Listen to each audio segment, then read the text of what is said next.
The stars flickered on the display screen as Captain Taemin studied the readings from his ship's sensors. Something massive was moving through the darkness of space, heading straight toward human territory. He leaned forward in his command chair, his eyes narrowing at the impossible numbers scrolling across his monitor. 50,000 ships, maybe more. The largest fleet he had ever seen in his 15 years of service.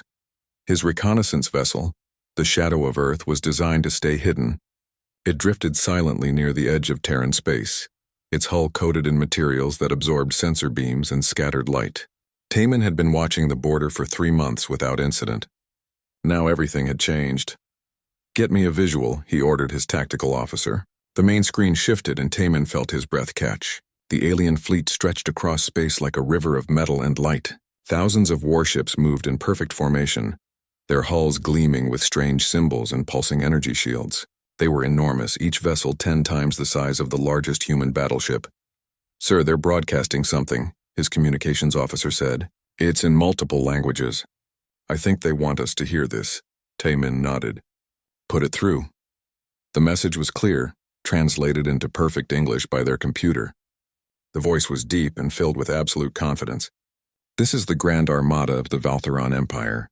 The territory ahead has been designated for imperial expansion. All primitive species must surrender immediately or face extinction. Resistance is futile. The Empire has ruled the galaxy for 100,000 years. Submit now and your lives will be spared as imperial subjects." The message repeated 3 times, then stopped. Taemin sat in silence for a long moment. Around him, his crew waited for orders. He could see the fear in their eyes.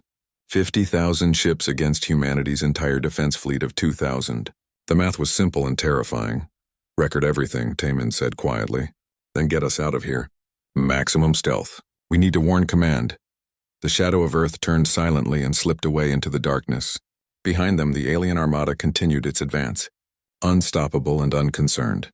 3 days later, Admiral Dae-sung stood in the command center of Terran Defense Station Alpha, watching the recording for the 5th time. Around the circular room, holographic displays showed the positions of every human ship and defense platform. Red markers indicated the approaching enemy fleet. The numbers made his stomach tight, but his face remained calm. "They think we're primitives," said Dr. Hana, standing beside him. She was the head of the Xenological Research Division, the smartest person Dae-sung had ever met. Their transmission databases show they've conquered over 10,000 star systems. "They've never lost a war." "There's a first time for everything," Dae-sung replied. "Admiral, they outnumber us 25 to 1, said General Minho, who commanded the ground forces. "Even if every shot we fire destroys an enemy ship, we'd run out of ammunition before we made a dent in their fleet." Dae-sung turned to face the council of officers gathered in the command center. They were afraid. He could see it in the way they stood, the way they glanced at the displays showing the approaching doom. He understood their fear. He felt it too. But fear was useless right now. "They think they know us," Dae-sung said. "They looked at our ships and our technology and decided we're not worth worrying about." "They're wrong. Sir, with respect, how can we possibly win this?" asked Commander Jiwon, who led Special Operations. "We don't need to win," Dae-sung replied. "We need to make them understand that attacking us costs more than it's worth. We need to hurt them so badly that they never want to cross our border again." He walked to the central display and brought up a tactical map. "Humanity has been in space for 200 years. That's nothing compared to their empire. But we learned something important during the colony wars. We learned how to fight when we're outnumbered. We learned how to use every weapon, every resource, every advantage we can find. They fight like an empire that's never lost. We fight like a species that knows extinction is always one mistake away." Dr. Hana stepped forward. "Admiral, I've analyzed their transmissions. They're arrogant. They actually broadcast their fleet positions openly because they don't believe anyone would dare attack them. They use standard formations that haven't changed in thousands of years. They're powerful, but they're predictable." "Good," Dae-sung said. "Then we know how to hurt them. Activate all defense platforms along the border. Bring the fleet to full readiness. And prepare to send a message." "What message?" General Minho asked. Dae-sung smiled, but there was no warmth in it. "The only one that matters." 6 hours later, every communication channel in the approaching alien fleet received the same transmission. It was brief, delivered in Admiral Dae-sung's calm, steady voice. translated into the Valtheronic language by Dr. Hana's team. This is Terran Command. You are approaching sovereign human territory. We have observed your fleet and received your demands. We reject them completely. Humanity will never surrender to any empire, no matter how old or how powerful you believe yourselves to be. Cross our border and you will face Oblivion. This is your only warning. Turn back now or we will destroy you. Aboard the massive Imperial flagship Eternity's Wrath, Emperor Thulvax listened to the message with his war council. The throne room was vast, decorated with trophies from 1,000 conquered worlds. Thulvax was ancient by human standards, nearly 500 years old, kept alive by technology humans had yet to discover. He listened to the humans' warning, then began to laugh. His advisors joined in, their voices echoing through the chamber. "Destroy us?" Thulvax said, his voice filled with amusement. "These primitive creatures threaten the Grand Armada? How delightful. How wonderfully naive." His Grand Admiral Vectar stepped forward. "My Emperor, their fleet is insignificant. We could crush them in a single day. Why do they resist? Most species surrender the moment they see our numbers." "Because they're young," Thulvax replied. "They don't understand yet how the galaxy works. They'll learn. Send the vanguard forward. 5,000 ships. That should be more than enough to break their spirit. Once they see their defenses destroyed, they'll beg for mercy." "And if they don't surrender?" Vector asked. Thulvax waved his hand dismissively. "Then we'll exterminate them and take their worlds anyway. It makes no difference to the Empire. We've done this 10,000 times before. These humans are nothing special." The orders went out. 5,000 Valtheronic warships broke away from the main fleet and accelerated toward the border. Their shields powered up, their weapons charged. The commanders were confident, almost bored. This would be over quickly. Back on Terran Defense Station Alpha, Admiral Dae Sung watched the enemy vanguard approach. His officers waited tensely for orders.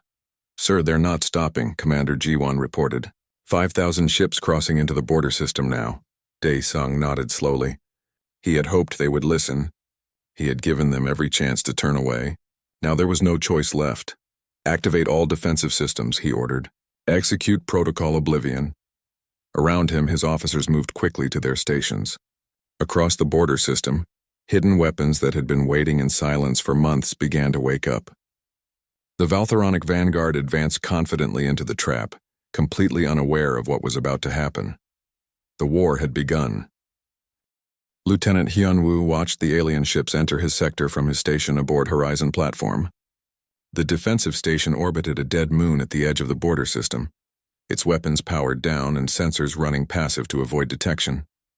For 3 weeks he had drilled his crew on the firing sequences. Now the moment had arrived. 5,000 enemy vessels confirmed, his sensor operator reported. They're maintaining standard formation. Shields are up, but they're not scanning aggressively. Hyunwoo studied the tactical display. The Valtheronic ships moved in neat rows like they were on parade. Their confidence was obvious. They weren't even trying to hide. He felt a cold anger building in his chest. These aliens had come to conquer humanity, to make humans into slaves or wipe them out completely. They thought it would be easy. "Hold fire," Hyunwoo said quietly. "Wait for the signal from command." The minutes dragged by. The alien fleet pushed deeper into the system, passing the first line of hidden weapons platforms. Still no signal came. Hyunwoo's weapons officer shifted nervously in her seat. "Sir, they're getting closer to the inner colonies," she said. "I know," Hyunwoo replied.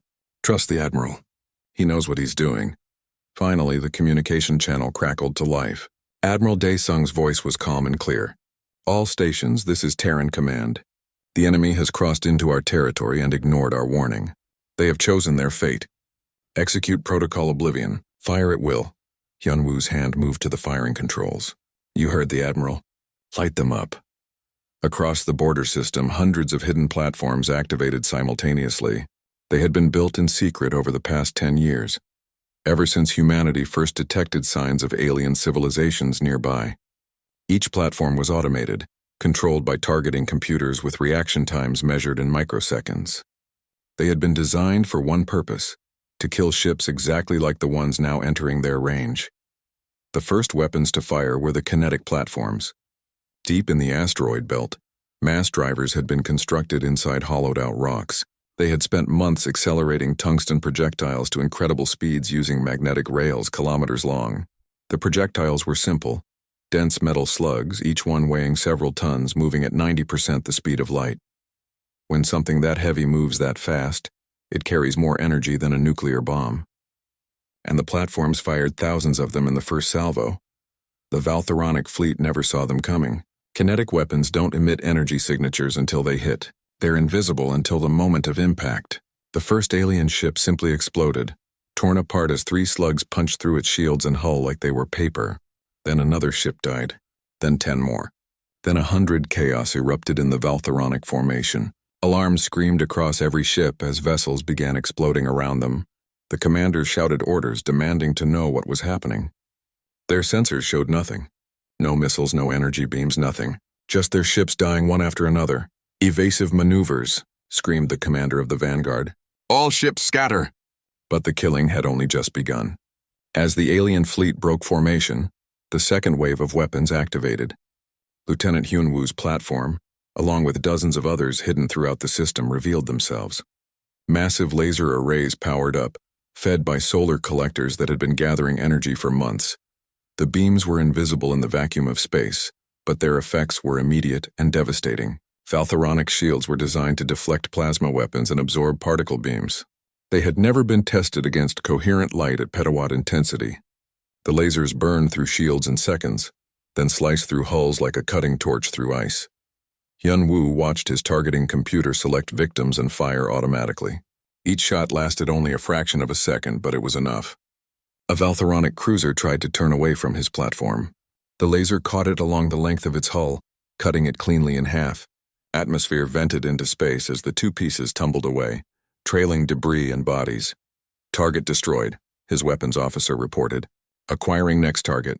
The battle, if it could even be called that, lasted 6 hours. The Valtheronic vanguard tried everything they could think of. They returned fire, but human platforms were small and heavily armored. They attempted to jump away using their faster-than-light drives, but found that the entire system was flooded with interference that prevented the formation of stable wormholes. They sent out distress calls to the main fleet, but the calls were jammed by human electronic warfare systems. In the end, only 2,000 alien ships escaped back across the border. 3,000 had been destroyed. The survivors fled in complete disorder, abandoning damaged vessels and any semblance of military discipline. They ran like frightened animals. On Terran Defense Station Alpha, Admiral Dae-sung received the casualty reports. His face remained neutral, but inside he felt a grim satisfaction. Not a single human ship had been lost. The defense platforms had performed exactly as designed. Dr. Hana appeared on his communication screen. "Admiral, we're receiving transmissions from the retreating enemy fleet. I think you need to hear this." She played the intercepted communications. The Valtheronic voices were panicked, speaking rapidly in their own language. Dr. Hana's computer translated in real time. "They came from nowhere. Weapons we've never seen before. Half the fleet is gone." "How did they hide so many ships?" "Our sensors showed nothing." "They weren't ships, you fool. They were platforms, weapons built into the system itself. We need reinforcements. We need the entire armada. These humans are not primitives. They're devils." Dae-sung allowed himself a small smile. "Good, let them be afraid. Fear will make them cautious." Commander Ji-won entered the command center, her special operations team suited up and ready. "Admiral, we have a request. Several of the damaged alien ships are still drifting in the border system. They're too damaged to escape, but their crews are still alive. I'd like permission to board them." "For what purpose?" Dae-sung asked. "Intelligence," Ji-won replied. "We've never faced this enemy before. We need to learn everything we can about their technology, their tactics, their capabilities, and we need prisoners for interrogation." Dae-sung considered for a moment, then nodded. "Approved. But move fast. I expect the enemy will try to destroy those ships rather than let us capture them. Take what you can and get out." Ji-won saluted and left. Within the hour, her teams were launching from hidden bases in stealth insertion craft. The small ships were invisible to most sensors designed for covert operations. They approached the drifting alien wrecks carefully, watching for signs of self-destruct systems or traps. The first boarding action was tense. Ji-won's team cut through the hull of a crippled Valtheronic destroyer and entered carefully, weapons ready. The interior was a nightmare of twisted metal and flickering lights. Emergency systems struggled to maintain atmosphere. They found survivors in the crew compartments, aliens who looked vaguely reptilian with scaled skin and multiple eyes. The Valtheronic crew members were terrified. They surrendered immediately when they saw the armed humans. Jiwan's translator device worked well enough to communicate basic commands. "We're taking you prisoner. Don't resist and you won't be harmed." One of the aliens, an officer based on his uniform, spoke in broken English. How you destroy fleet so fast? We are Grand Armada. We conquer galaxy. How you win?" Jiwan looked at the alien officer through her helmet visor. "We were ready. You weren't. That's all there is to it." Her teams worked quickly, downloading data from the ship's computers and gathering equipment samples. They found the alien weapons surprisingly primitive in some ways. The Valtheronic Empire relied heavily on plasma cannons and particle beams, weapons that humanity had already developed countermeasures against. Their shields were powerful but inflexible, designed to stop specific types of attacks rather than adapt to new threats. They've been using the same technology for thousands of years. G1 reported to Admiral Dae-sung as her team prepared to evacuate with their prisoners and data. They never needed to innovate because no one challenged them. That's their weakness. "Good work, Commander," Dae-sung replied. "Get your people back safely. I have a feeling we're going to need that intelligence very soon." He was right. Even as Jiwan's teams returned to base, new sensor readings began coming in from Captain Taemin's reconnaissance ships. The main Valtheronic fleet was responding to the defeat of their vanguard. This time they were sending 15,000 ships commanded by their most experienced admiral. And they were coming prepared for a real fight. The war was escalating exactly as Dae-sung had expected. The Empire had been bloodied, embarrassed in front of the entire galaxy. They would not accept defeat.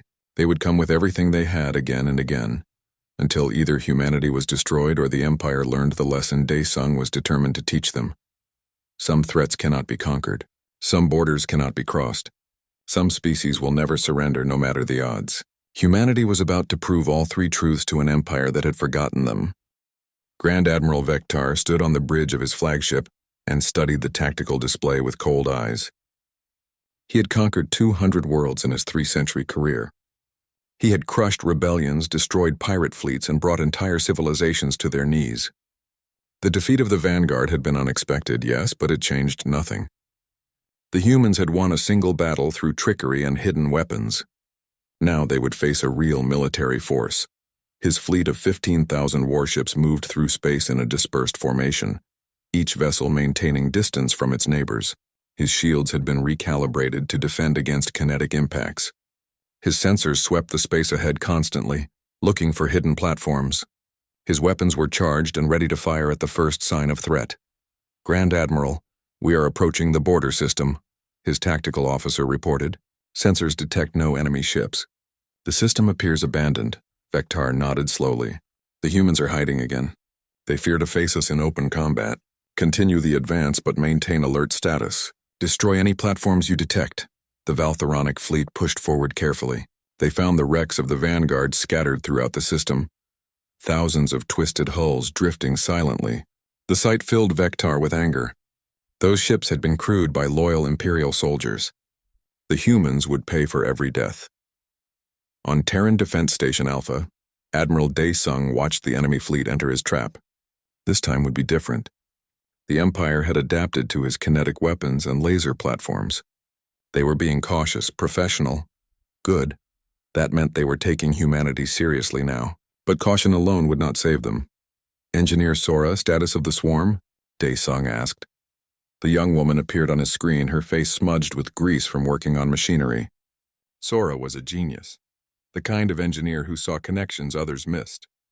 She had spent the last 2 years designing humanity's response to a large-scale invasion. Now her creation was about to be tested. "All factory ships report ready, Admiral," Sora replied. "We have 3 million drones waiting for your command. The AI network is online and coordinating. Just say the word." Dae-sung turned to Dr. Hana. "Analysis? Their formation is good," Dr. Hana admitted. "Dispersed enough that area weapons won't be effective. Their shields are upgraded. They're scanning actively, but they're still thinking conventionally. They expect platforms, missiles, maybe mines. They're not ready for what we're about to show them." Then let's educate them, Daesung said. Engineer Sora, activate the swarm.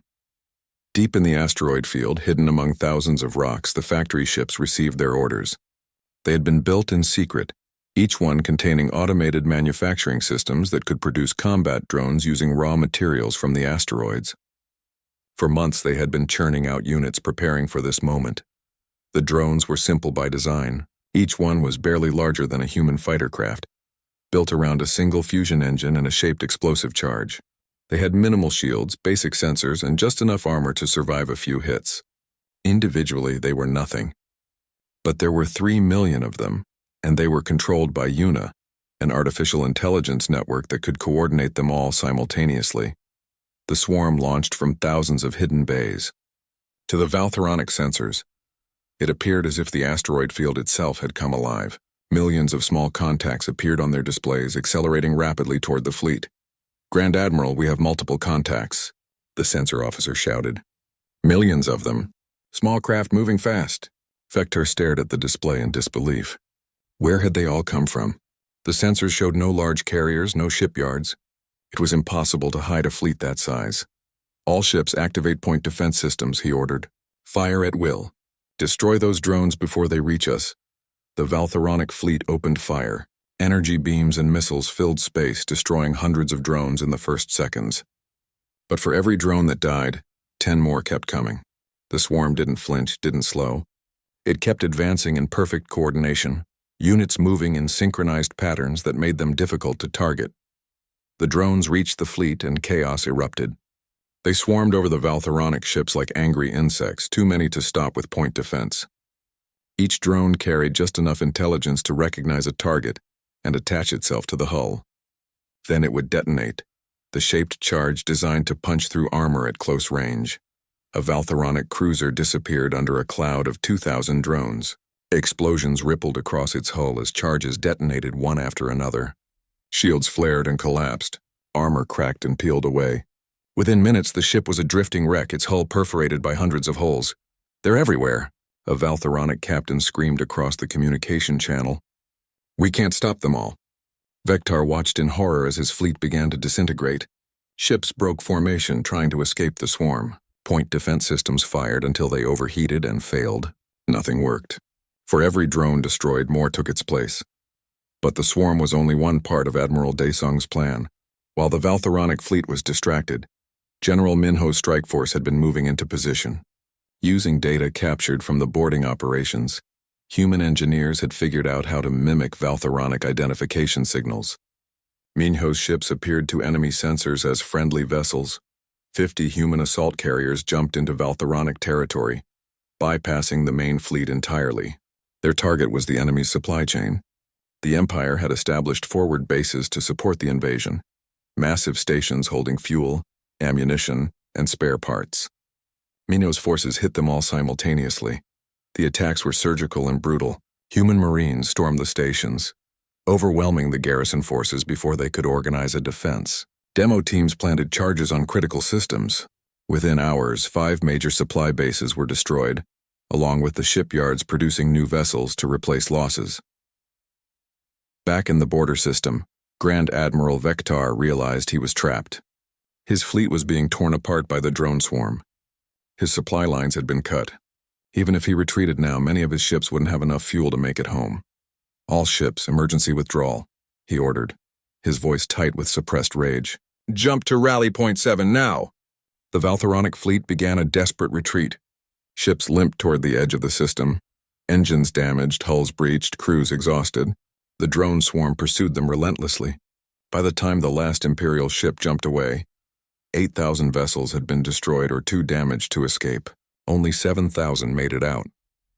On Terran Defense Station Alpha, Admiral Daesung received the casualty reports. The Empire had lost over half of the force they had committed. General Minho's strike teams had destroyed supply bases that would take years to rebuild. And humanity's losses? 1,200 drones and not a single manned vessel. They're learning, Dr. Hana said quietly.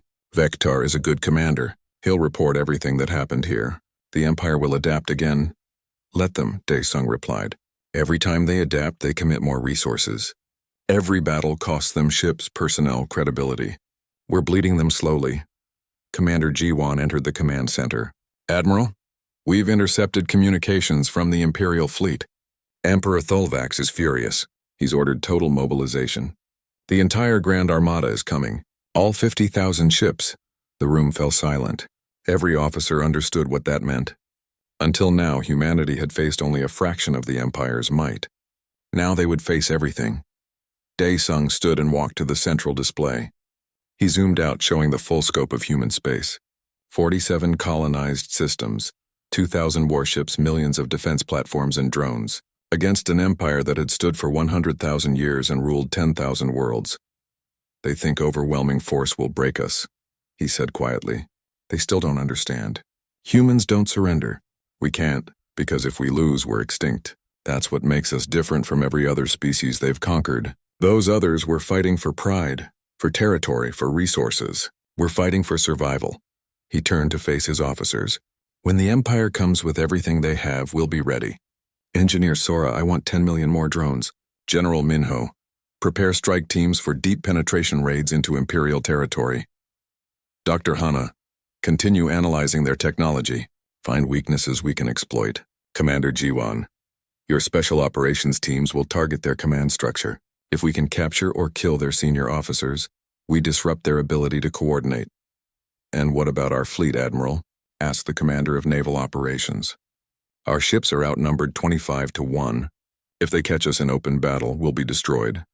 Daesung smiled grimly. Then we don't give them an open battle. We fight on our terms in our space using our advantages. The Empire is used to enemies that fight like them. We're going to show them a different kind of war, one they're not prepared for. Captain Taemin's voice came over the communication channel. Admiral, sensors are detecting massive movement in Imperial space. The main armada is forming up. Best estimate, they'll reach our border in 2 weeks. 2 weeks, Daesung repeated. He looked around at his officers, seeing determination in their faces alongside the fear. Emperor Thulvax stood in the throne room of Eternity's Wrath and looked out at the assembled Grand Armada. 50,000 warships filled the space around his flagship, a sight that had brought civilizations to their knees for millennia. He felt the weight of his 5 centuries pressing on him. In all that time, no enemy had ever humiliated the Empire like these humans had. 2 battles, 20,000 ships lost, supply bases destroyed deep in Imperial territory. The other galactic powers were watching, waiting to see if the mighty Valtheron Empire could be defeated by a species barely 200 years in space. It was unacceptable. It was impossible, and yet it had happened. Grand Admiral Vectar, Thulvax said, his voice cold. You assured me these humans could be crushed easily. Vectar bowed low, shame written across his scaled features. My Emperor, I underestimated their cunning. They do not fight as others do. They use weapons and tactics we have never encountered. But this time will be different. With the full armada, we cannot fail. You had better be right, Thulvax replied. Because if you fail again, it will not be the humans who destroy you. I will do it myself. The armada moved forward, a wall of metal and energy that stretched across space. This time there would be no vanguard, no testing probes. The Empire would advance as one, overwhelming force smashing through any defense. They moved slowly, methodically, scanning every cubic meter of space ahead for hidden platforms or drone factories. Young pilot Jay sat in the cockpit of his interceptor aboard the carrier Defiant Hope. At 22, he was one of the youngest pilots in the Terran defense fleet. He had scored highest in his class at the academy, earning him a spot in the elite fighter squadron. Now, waiting in the launch bay with his squadron mates, he felt his hands shaking slightly on the controls. First time in real combat? Asked his wingman, a veteran named Kira with 3 years of patrol experience. Is it that obvious? Jay replied. Kira smiled. Don't worry. Stick with me and follow your training. These Imperial pilots might have fancy ships, but they've been fighting the same way for 10,000 years. We're going to show them what creativity looks like. Admiral Daesung watched the Empire's advance from his command center. The enemy fleet was being cautious, professional. They had learned from their defeats. But they were still predictable. They thought in terms of formations and firepower, strength against strength. They didn't understand that humanity's greatest weapon was not technology, but adaptability. All units, this is Terran Command, Daesung broadcast. The enemy has committed everything to this attack. They believe their numbers will win the day. They're wrong. Today we show them what happens when they threaten our homes, our families, our freedom. Today we prove that humanity bows to no empire. All units stand by for my command. The Armada reached the Terran core system of New Earth, humanity's oldest colony. The planet hung in space like a blue jewel, home to 3 billion people. Emperor Thulvax looked at it with satisfaction. Soon it would be his. Then scientist Yunji's weapon activated. She was brilliant even by human standards. A theoretical physicist who had spent 3 years working on a single project. Everyone thought she was crazy. Even Admiral Daesung had doubts. But he had given her resources and time because humanity needed every advantage it could get. The quantum entanglement mines were her masterpiece.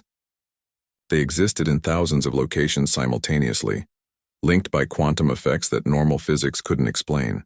When triggered, they created cascading disruptions in space-time itself. The effect was invisible but devastating to any technology that relied on faster-than-light sensors or communications.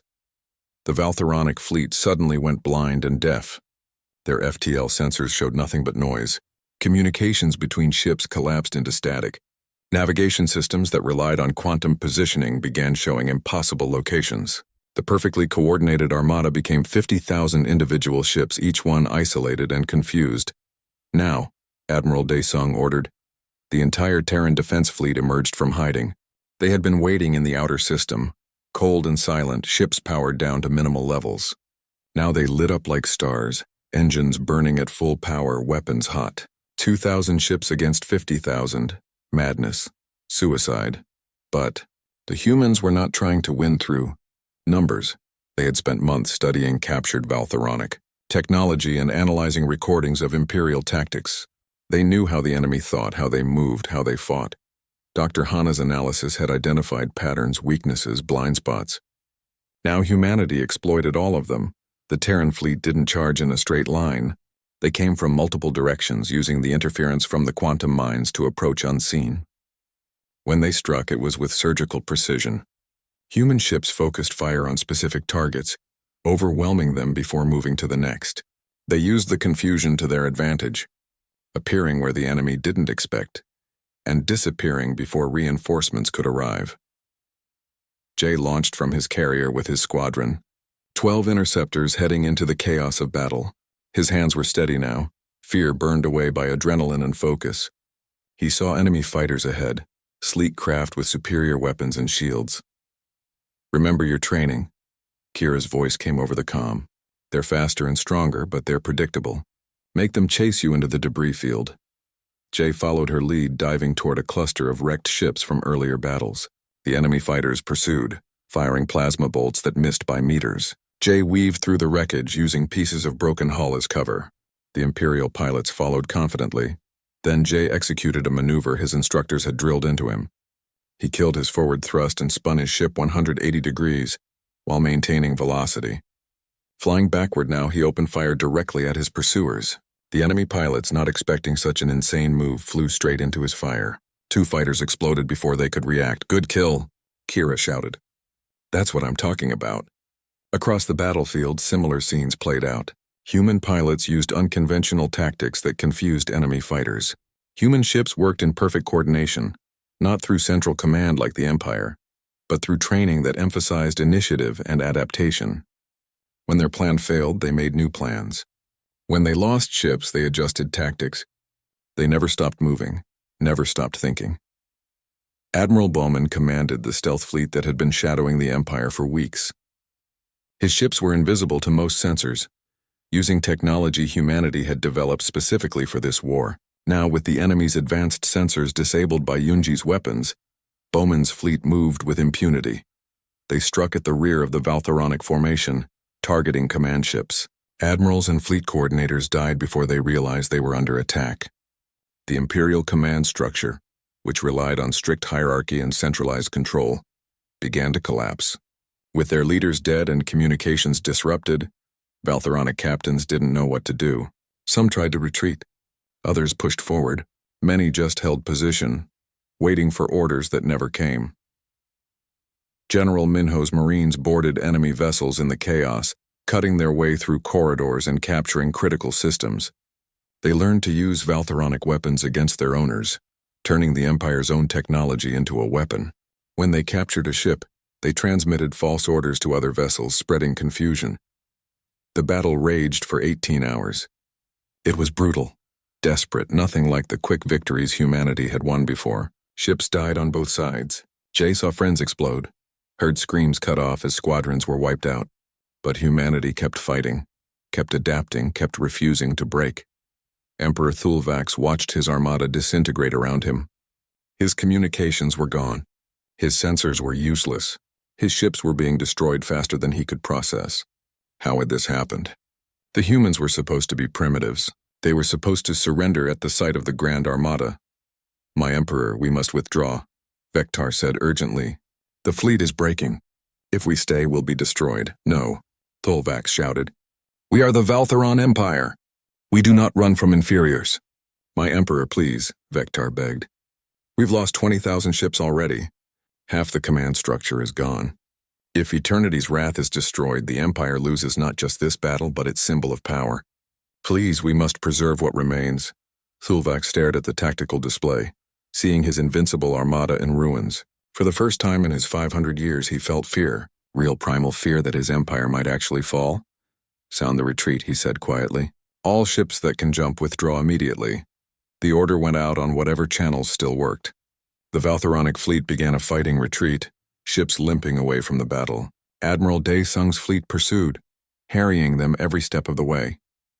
By the time the last Imperial ship jumped away, the Grand Armada had been reduced to 30,000 vessels.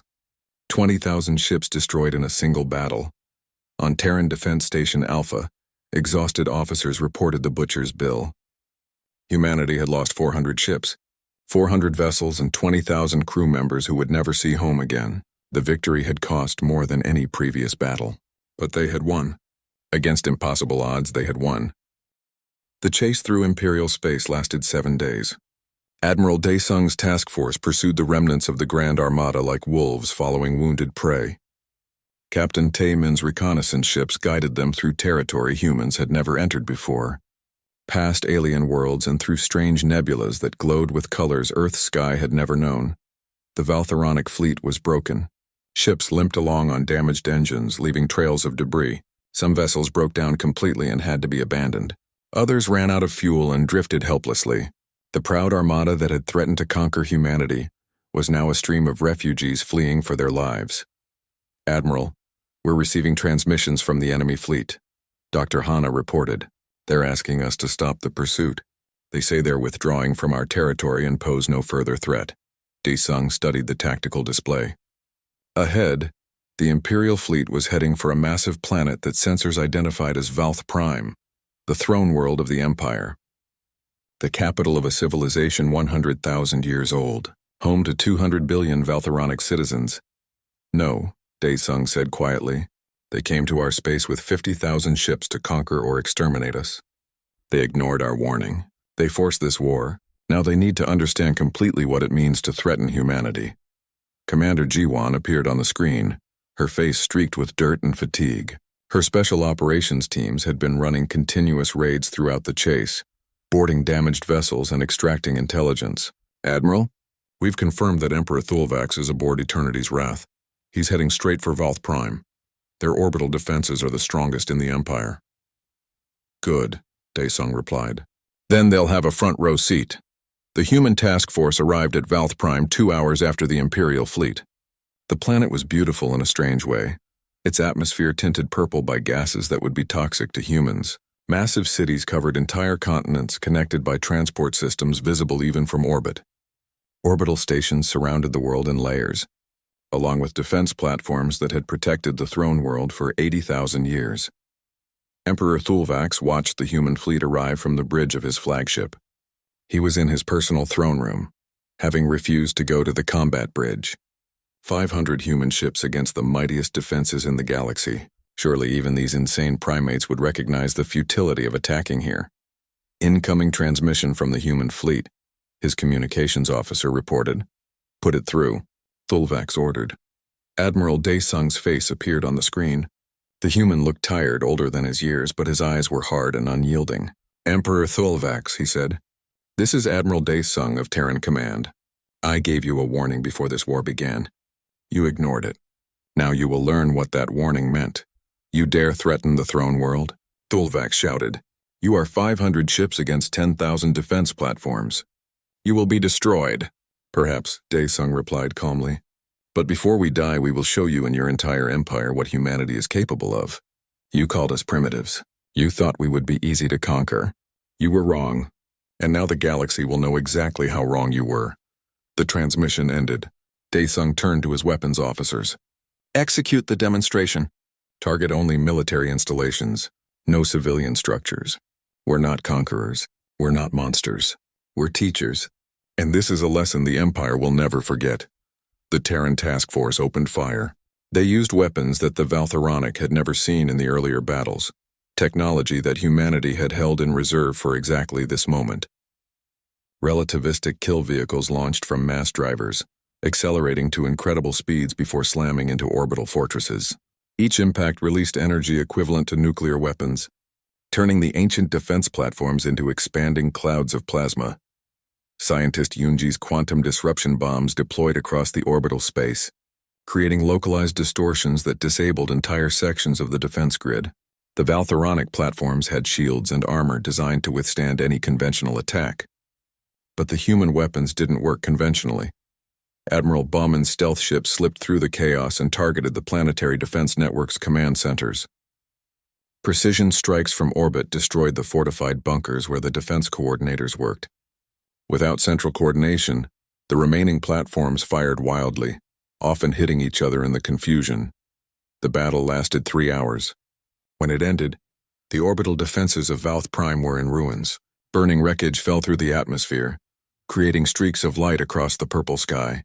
200 billion Valtheronic civilians watched from below, seeing their invincible defenses destroyed by a species they had never heard of until weeks ago. But the human fleet held its fire on the planet itself. No cities were bombed. No civilians were killed. The message was clear. Humanity could have destroyed Valth Prime completely. But they chose not to. This was not conquest. This was a demonstration. Emperor Thulvax sat in his throne watching his world's defenses burn. Around him, his advisors were silent. No one knew what to say. The impossible had happened. The Empire had fallen. A transmission came from the human fleet. Admiral Daesung again. Emperor Thulvax, my ships have weapons locked on your flagship. I could destroy you right now, but killing you wouldn't end this. Your death would just make you a martyr, and someone else would continue this war. So instead, I'm going to let you live. I'm going to let you go back to your empire and explain to your people what happened here. Thulvax found his voice. What do you want from us? Acknowledgement, Daesung replied. The Valtheronic Empire will formally recognize Terran sovereignty over our territory. You will withdraw all forces from our borders. You will pay reparations in technology and resources for the damage you caused. And most importantly, you will tell every species in this galaxy what happens when someone threatens humanity. You want us to admit defeat? Thulvax said, his voice bitter. I want you to understand something, Daesung replied. The Empire is old. You've ruled for 100,000 years. You've become comfortable, complacent. You forgot that survival requires constant adaptation. Humanity is young. We're only 2 centuries in space. But we learned hard lessons on our homeworld. We learned that the universe doesn't care about your pride or your history. It only cares about who survives.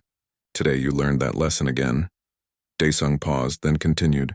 My people don't want to conquer your empire. We just want to be left alone to live our lives. But if anyone threatens that, if anyone crosses our borders thinking we're easy prey, we will do to them what we did to you. That's the message you need to spread across the galaxy. Humanity is not prey. We're not primitives. We're survivors. And we're not going anywhere. The transmission ended. The Terran task force began its withdrawal, leaving the shattered defenses of Valth Prime behind. As they departed, one final transmission broadcast on all frequencies, not just to the Empire but to every species monitoring the conflict. This is Admiral Daesung of Terran Command. Let it be known throughout the galaxy that humanity has defended its sovereignty against the Valtheran Empire. We seek peace with all species. We offer friendship to those who respect our borders. But to those who threaten us, who see our youth and think it means weakness, remember what happened here. We gave warning. We said cross our border and face Oblivion. The Empire did not listen. The Empire paid the price. Do not make the same mistake. Dr. Hana coordinated the peace negotiations over the following weeks. The Empire had no choice but to accept humanity's terms. They ceded territory as a buffer zone, provided technological data and resources as reparations, and formally recognized Terran sovereignty. More importantly, they spread the story of their defeat across the galaxy. Within months, every spacefaring species knew about humanity, the young race that had defeated an ancient empire, the primitives who fought with weapons no one had seen before, the species that warned once and kept their promise. Some species sent diplomatic missions curious to meet these humans. Others maintained cautious distance, watching and waiting. A few openly hostile civilizations sent threats. Admiral Dae Sung filed each threat carefully. If they needed another lesson, humanity would be ready to teach it. Young pilot Jay returned home to New Earth on leave. He walked through the streets of the city where he had grown up, seeing people going about their lives unaware of how close they had come to extinction. His squadron had lost 8 pilots in the final battle. 8 friends who would never walk these streets again. Was it worth it? His younger sister asked him over dinner. She was 15, too young to really understand what had happened. Jay thought about his fallen friends, about the ships burning in space, about the face of that enemy pilot he had killed, visible for just a moment before the explosion. "We're still here," he said finally. "We're still free." Yeah, it was worth it. Admiral Dae Sung stood in his office on Terran Defense Station Alpha looking at the casualty lists one more time. 20,000 names from the fleet, another 5,000 from the ground forces and special operations. 25,000 people who had died defending humanity.